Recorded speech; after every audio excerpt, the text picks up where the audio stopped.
देखिए स्टूडेंट्स, ये डार economics YouTube channel है और इस पे हम इकोनॉमिक्स के कंसेप्ट्स को समझाने की कोशिश करते हैं।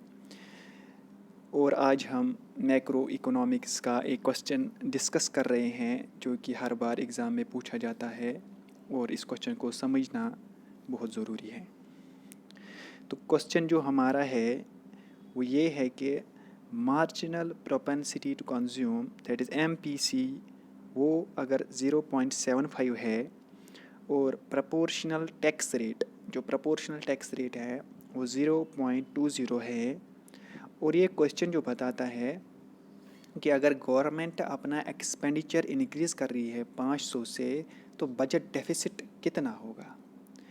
तो हमारा जो इस क्वेश्चन में निकालना है वो बजट डेफिसिट निकालना है। उस बजट डेफिसिट पर तक पहुंचने के लिए हमें क्या करना है, कौन सा प्रोसीजर फॉलो करना है वो मैं आपको यहाँ पर समझाऊंगा। देखिए, मैं आपको ये बताऊंगा, पहले हमें ये पता होना चाहिए कि गवर्नमेंट जो है गवर्नमेंट एक्सपेंडिचर मल्टीप्लायर, जो हमारा government expenditure multiplier in case of proportional taxes, मैं छोटा छोटा लिख रहा हूँ, in case of proportional taxes वो किसके बराबर होता है। Delta Y upon delta G in case of proportional taxes किसके बराबर होता है, 1 - C0 1 - T0, 1 divided by 1 - C0 into 1 - T0।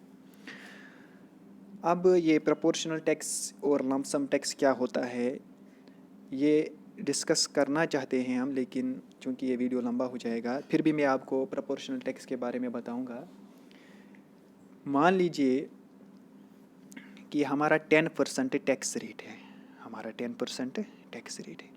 अगर किसी की इनकम 100 है तो उसको 10 रुपये देनी है, और किसी की इनकम 200 है तो उसको 20 रुपये देनी है, और किसी की इनकम 300 है तो उसको 30 रुपये देनी है। तो इसका मतलब है जितना इनकम इंक्रीज़ हो रहा है उतना हमारा टैक्स कलेक्शन जो है रहा है वो बढ़ रहा है।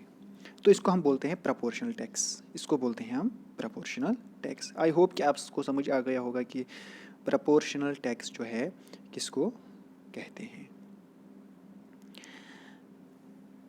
सॉरी तो ये है हमारी formula in case of proportional tax. अब जो हमें क्या क्या दिया हुआ है क्वेश्चन में वो हमें पता होना चाहिए। C0 दिया हुआ है that is marginal propensity to consume, वो दिया है हमारा 0.75।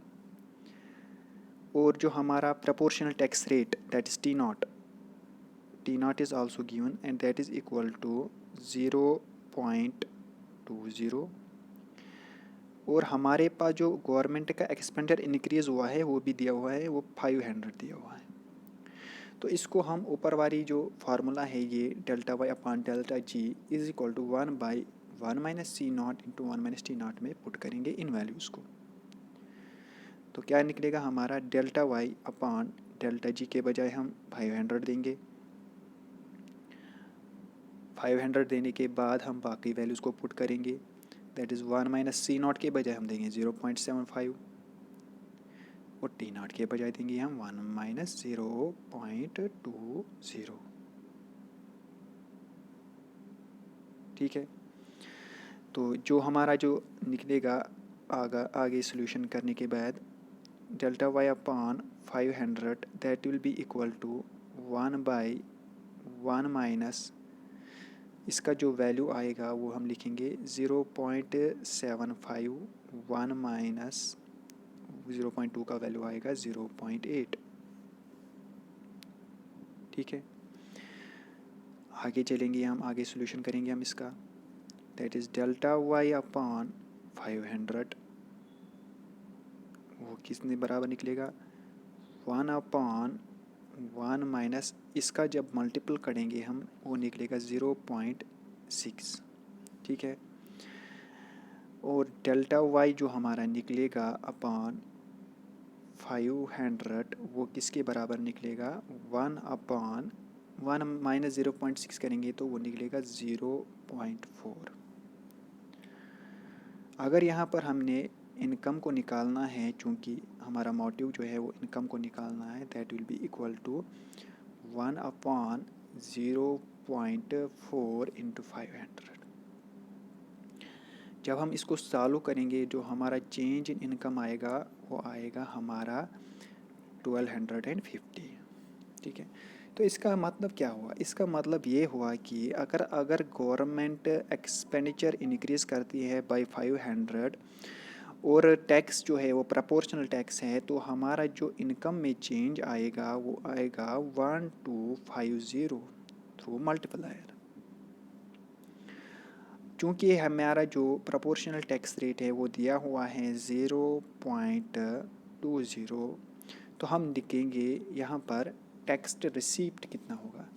इसका मतलब जो हमारा टैक्स रेवेन्यू या टैक्स रिसीप्ट जो बोलते हैं हम, वो हमारा जो होगा वो होगा जो इनकम हमारी है और इसको हम T0 से मल्टीप्लाई करेंगे, जो कि हम करते हैं। अब हमारी इनकम गवर्नमेंट एक्सपेंडिचर इंक्रीज़ करने से कितनी बन गई, 1250, जो कि हमने यहाँ पर निकाला है। एक्सपेंडिचर ये गवर्नमेंट एक्सपेंडिचर मल्टीप्लायर का फार्मूला लगा के इन केस ऑफ प्रोपोर्शनल टैक्सेस, तो ये हमारा निकला था 1250। तो इस पे अगर हम यही प्रोपोर्शनल टैक्स रेट को मल्टीप्लाई करेंगे तो कितना आएगा, हमें ये बताएगा हमें कितना रिसीप्ट आएगा। तो ये आएगा हमारे पास 250। तो टैक्स रेवेन्यू TR जो है या टैक्स रिसीप्ट वो आ गया हमारा 250। चूँकि गवर्नमेंट ने जो एक्सपेंडिचर इंक्रीज़ किया था वो किया था बाई 500, और उस 500 की वजह से हमारा जो इनकम बढ़ गया था वो बन गया था 1250 बन गया था। 1250 बनने के बाद हमारा जो T0 था वो 0.20 था, उसकी वजह से हमारा जो टैक्स रिसीप्ट आ गया था वो आ गया था हमारा 250। ठीक है, जो कि हमने यहाँ पर कैलकुलेट कर दिया बाय पुटिंग दिस फार्मूला। आगे चलेंगे हम, तो गवर्नमेंट एक्सपेंडिचर इंक्रीज़ हुआ था। अगर हम बजट डेफिसिट निकालना है हमें, बजट डेफिसिट अगर हम देखेंगे वो कितना निकलेगा, एक्सपेंडिचर माइनस रेवेन्यू, या हम जिसको बोलते हैं रिसीप्ट, एक्सपेंडिचर माइनस रेवेन्यू। तो एक्सपेंडिचर जो हमारा हुआ था वो हुआ था गवर्नमेंट एक्सपेंडिचर 500 हुआ था, जो कि पहले ही क्वेश्चन में दिया था कि गवर्नमेंट ने अपना एक्सपेंडिचर जो है वो 500 से बढ़ाया है। उस 500 के बढ़ने से हमारी इनकम कितनी बढ़ी थी, 1250 को हमने प्रोपोर्शनल टैक्स रेट से मल्टीप्लाई किया तो हमारा टैक्स रेवेन्यू आ गया था 250, और जो रेवेन्यू हमारा है उसको हम एक्सपेंडिचर से मल्टीप्लाई माइनस करेंगे, तो माइनस करने के बाद जो आएगा वो हमारा बजट डेफिसिट आएगा, वो कितना आएगा 250। तो इसका मतलब है हमारा जो बजट डेफिसिट है वो हमारा 250 है। आई होप कि आपको ये क्वेश्चन का सॉल्यूशन देख के मज़ा आएगा और आप सीखेंगे। आगे भी हम ऐसे ऐसे क्वेश्चंस को सॉल्व करेंगे और आपको मज़ा आएगा। तो एक चीज़ रिक्वेस्ट है कि इस चैनल को सब्सक्राइब कीजिएगा और लाइक कीजिएगा और अपने जो फ्रेंड्स हैं उनके साथ शेयर भी कीजिएगा। Thank you.